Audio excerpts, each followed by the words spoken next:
Today we are going to talk about second ferment, which is where you add in the flavor to your kombucha that you are brewing at home, and where you add in the carbonation, or where you get the carbonation from. So if you haven't watched the first video where I talk about how to start your kombucha and start brewing at home with the SCOBY and sugar and tea, I highly recommend that you go back and watch that video and then come back here so that you can learn how to add the flavor and the carbonation. 2 weeks ago, we started fermenting this kombucha together.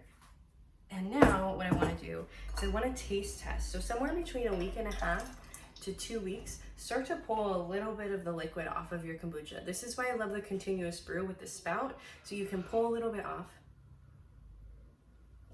taste it, and what you're looking for is kind of like a tangy, tart flavor. If it's too sweet, if it tastes too much like iced tea or sweet tea, or even like a soda or a sugary drink, it hasn't sat long enough, the sugars haven't broken down.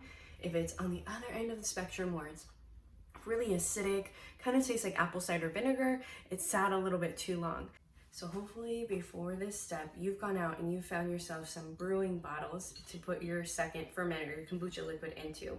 This part's really important, so if you don't hear anything, hear this. Make sure that your bottles are meant for brewing liquids. A lot of times people think just because a bottle is a flip top bottle that it's airtight and it's meant for brewing. Now that you're ready to add the flavor, you're going to need a funnel. Usually your brewing bottles will come with a funnel. If it doesn't, get a funnel that fits your bottle. The goal here is to make about 10 to 20% of your bottle or your liquid to be flavor. And then you also don't want to fill past this. You want to leave an air gap in your brewing bottle. So I only fill up to this neck right here. If it goes a little bit over, it's not that big of a deal, but I will fill about this much of juice, about a quarter cup, a little bit more than a quarter cup for this particular bottle, and I'll fill the rest with my kombucha liquid.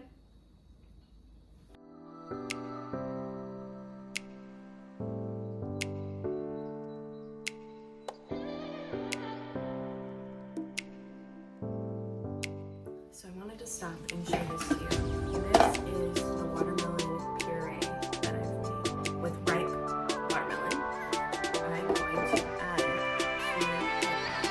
to the puree with watermelon simpler than busting.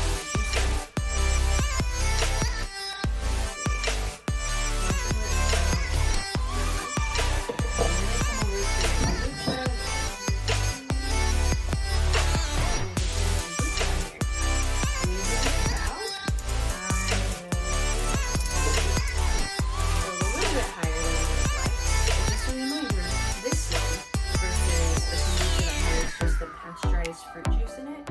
This one is going to ferment a lot faster, so make sure you burp this one, and we'll talk about burping. This one, so it's ready to go. You're going to pop all of the tops on the bottles of your kombucha when the flavor has been added, and it's going to sit for about another week. I say 2 weeks, but I highly doubt it'll take 2 weeks, especially with the warmth right now, it's summertime. But every day I want you to go in and just kind of watch it. After about 2 to 3 days, you're going to go in to wherever your kombucha is sitting. I like to put mine in the closet. It's always away from everybody. And you're going to just do that. You don't have to completely open it, but just let a little bit of air out to decompress it a little bit. Another reminder, I don't want to forget this part. Make sure, remember that you leave behind 1.5 to 2 cups of this liquid, because it will become your starter liquid for when you go to the stove and you start the process over again, like in video number.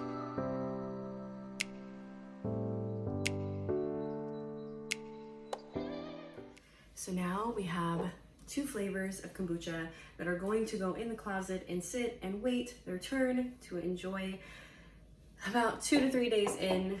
Maybe start at 2 days just so you can get a feel and an idea. Go in, pop them, burp them a little bit. You can lift the valve if you'd like, and then just double check them. In warmer temperatures, they are going to carbonate faster. So if it is really warm in your home or it is summertime, maybe check them and burp them twice a day instead of 1 time a day. Here is the best part, getting to test and open the kombucha that has been second fermenting or carbonating for the last week or so. So basically, when the carbonation gets to a point where it is filling up or foaming up in your bottle, you can taste it a little bit. When it's the right carbonation that you prefer, you can slow down the fermentation process, slow down the carbonation creation process by putting it in your refrigerator and waiting to serve it until you're ready to drink it. Here is my watermelon one, and I may have jumped the gun a little bit too soon putting it in the refrigerator. I was a little bit afraid it was going to explode.